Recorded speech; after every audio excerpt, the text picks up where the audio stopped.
I used to think anniversaries were sacred, a mark of how far love had carried you. The laughter, the tears, the quiet mornings where nothing had to be said because everything already was. That morning, I woke up smiling. I had planned every detail of our night: the candles, the vintage wine he loved, the little silver cufflinks engraved with our initials. I even wore the perfume he once said smelled like home. I wanted everything perfect. Because for me, this wasn't just another year together. It was proof that we had survived every storm. All day, I replayed our memories like a favorite song. The day he proposed, nervous and trembling under the rain. The nights when we built dreams on a broken couch, swearing that money would never change us. Back then, he used to look at me like I was the only thing real in his world.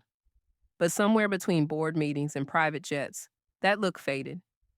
He became someone polished, distant, someone who spoke in press statements instead of promises. And still, I told myself tonight would be different. Tonight, I'd see the man I fell in love with again. By 7, the dining room was ready. The table shimmered with soft light. The air smelled like roasted rosemary and fresh bread. I'd even placed a single white rose on his plate, the same flower he gave me on our first date. I glanced at the clock. 7:10. He's probably caught in traffic. I whispered to myself. 7:30. Still nothing. My messages stayed on, delivered, not read. I tried calling once, then twice. No answer. The food cooled, the candles melted low, and the silence began to feel heavier than the room itself. By 9, I knew something was wrong. Not in a dramatic way, but in that quiet, bone-deep ache that tells you a chapter just ended. My hands shook as I reached for my phone again, and that's when I saw it. A notification flashing across the screen. A headline. His name. A photo. My heart froze before I even opened it. There he was, standing at another table, another restaurant, smiling for the cameras. Beside him, a woman in a red dress leaned close, holding his hand. The caption read, "Billionaire celebrates anniversary with mystery woman." For a long moment, I couldn't move.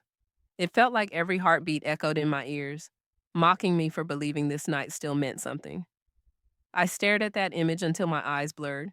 The candles had burned out, the wine had gone untouched, and the rose had wilted in the center of the table. Somewhere deep inside, something shattered quietly. Not loud enough for the world to hear, but enough for me to never be the same again. I didn't cry right away. I just sat there, numb, trying to understand how love that once felt eternal could vanish so completely. Then it hit me. The laughter we shared, the secrets, the promises whispered in the dark, all of it had become someone else's story. He hadn't just missed dinner, he had erased us. And in that moment, surrounded by everything I prepared to celebrate our love, I realized the truth I'd been running from. The man I loved didn't exist anymore. Only his shadow did. And as the night stretched on, I blew out the last candle, whispering to the empty room, "Happy anniversary." My voice trembled, but my heart didn't. Because deep down I knew this was not the end of my love story.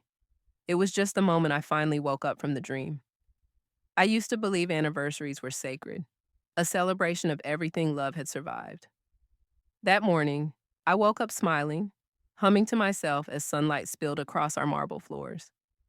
I'd spent days planning the perfect dinner: candles, his favorite meal, the vintage wine we saved for special moments. I even wore the perfume he once said reminded him of home tonight, I told myself, would be a reminder of where we began, before the world called him a billionaire and forgot that he was once just my husband. I wanted to bring us back to that version of us, two dreamers sharing cheap coffee and impossible goals. But success changes people in quiet ways. His eyes, once warm and curious, had grown colder, distant. Lately, our conversations felt rehearsed, like interviews instead of love. Still, I held on to hope because love, real love, deserves at least one more chance to prove itself. By 7, the dining room shimmered under soft candlelight. A white rose rested on his plate, the same kind he gave me when he first said, "You're my forever." I checked the clock. 7:10, then 7:30. He was never late before. My messages sat unread. I called once, twice, telling myself he was probably stuck in traffic, smiling for reporters or closing another deal. By 9, the food was cold and the silence felt alive. The flickering candles began to sink into puddles of wax. I reached for my phone again, and that's when I saw it. A notification lighting up the screen. His name. A photo. My hand trembled as I opened it. There he was, at a luxury restaurant laughing, a woman in a red dress leaning against him holding his hand. The headline read, Billionaire celebrates anniversary with mystery woman. For a long moment, I just stared. I didn't cry, not right away. The room blurred around me, the air thick with disbelief.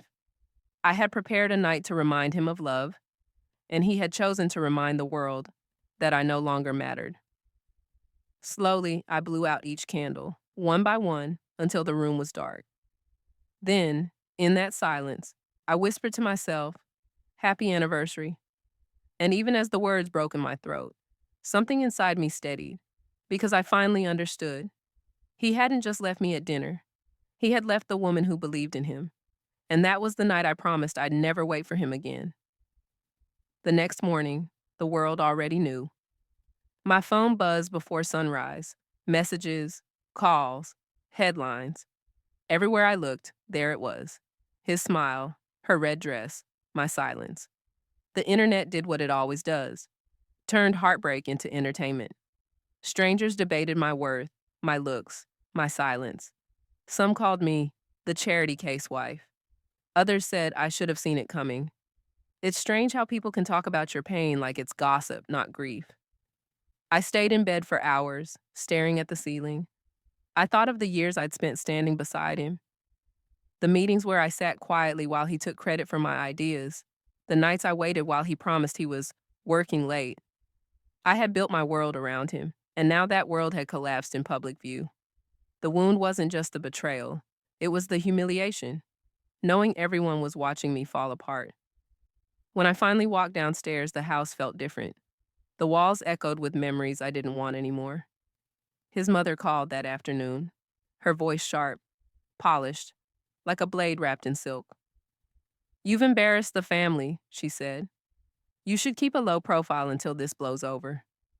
I almost laughed, as if I had caused the scandal, as if my silence was the sin, not his betrayal.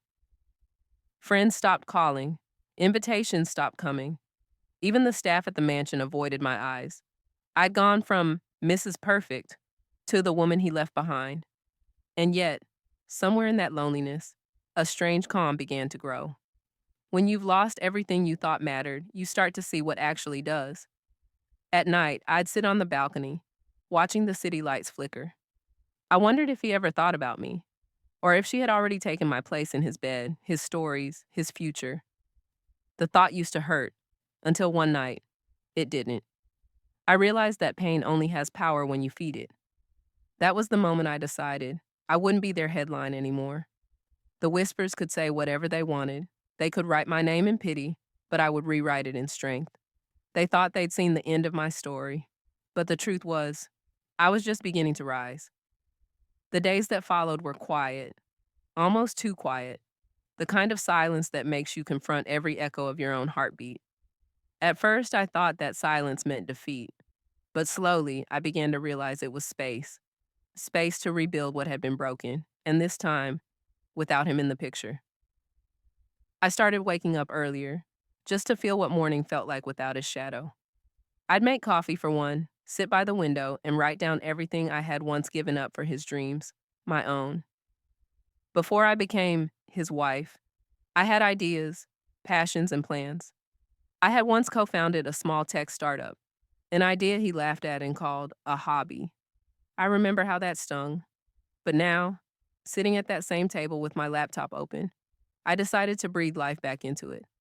I reached out to old friends, mentors, and investors who still believed in me. Some didn't pick up, others politely declined. But one voice did, an old professor who told me, "You have something he'll never have again: authenticity." That one sentence was all I needed. I threw myself into work, often until sunrise.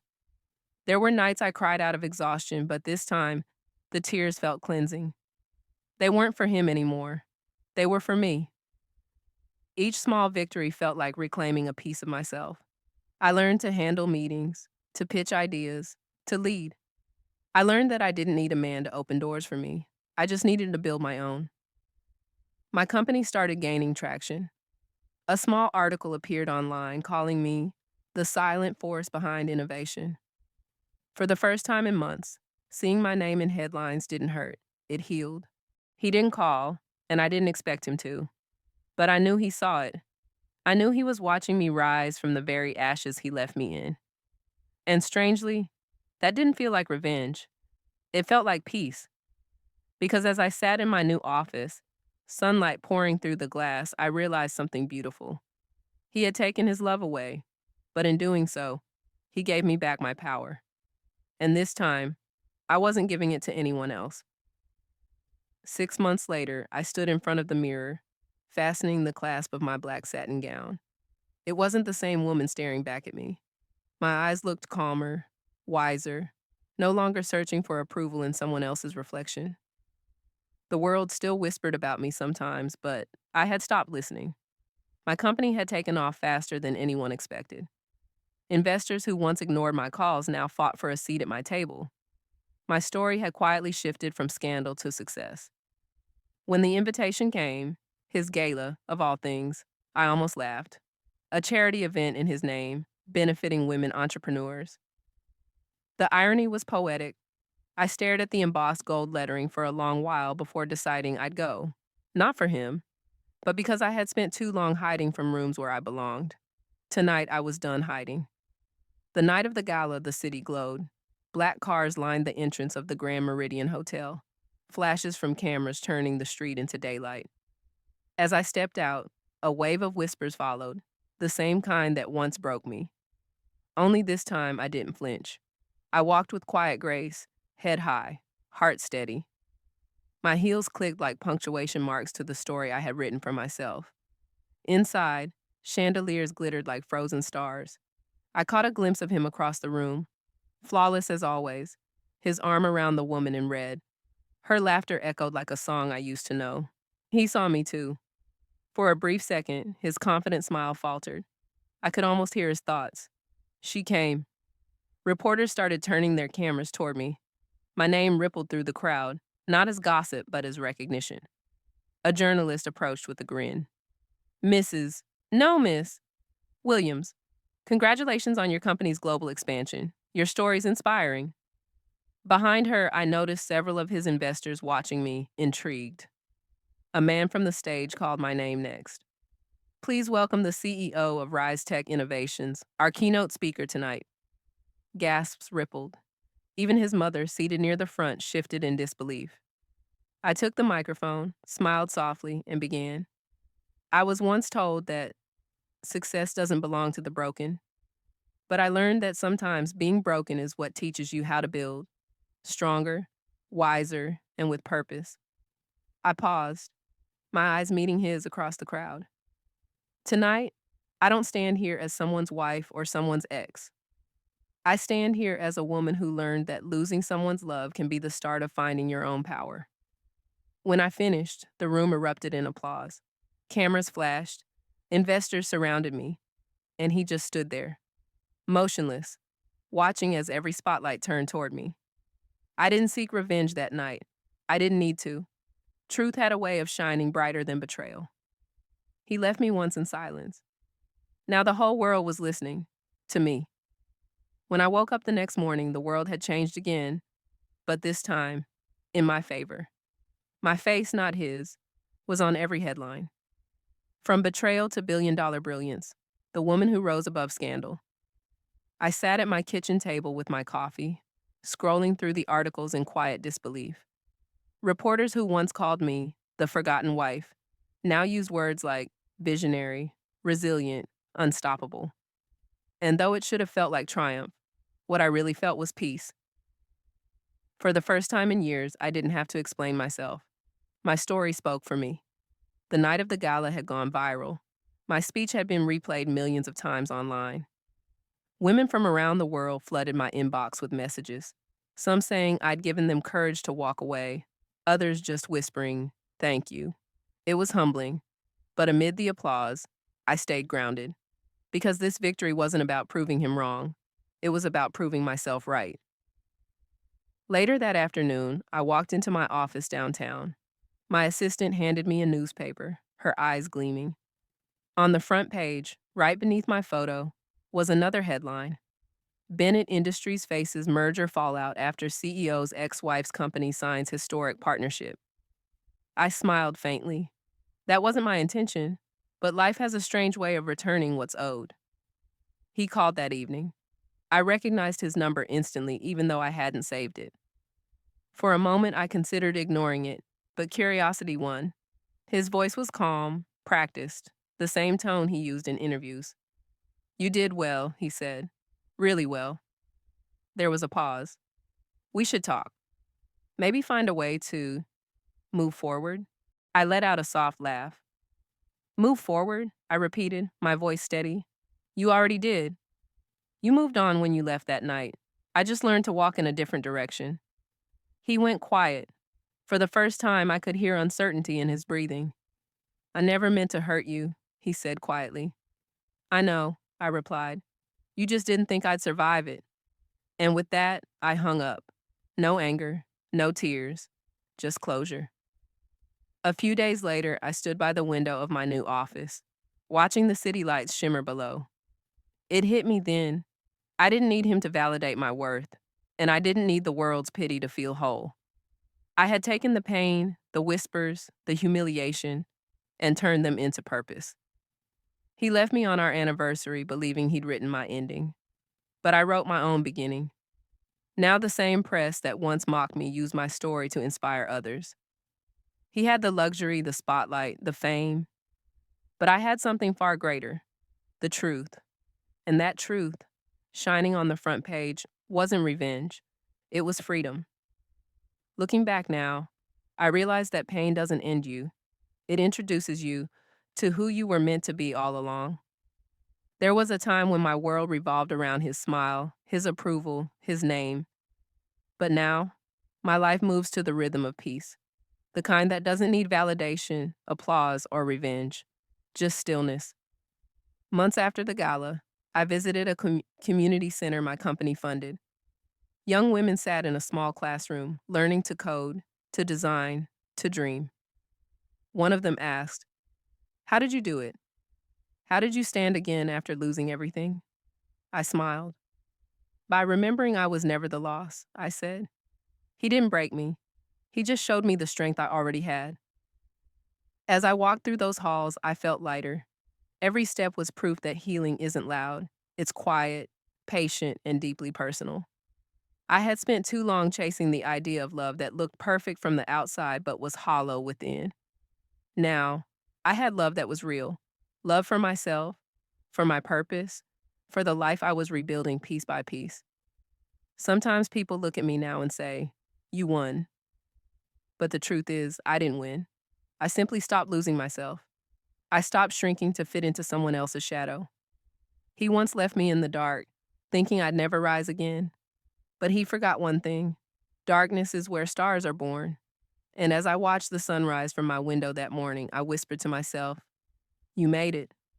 Not because I found revenge, not because I made the front page, but because I finally learned that peace is the loudest victory of all.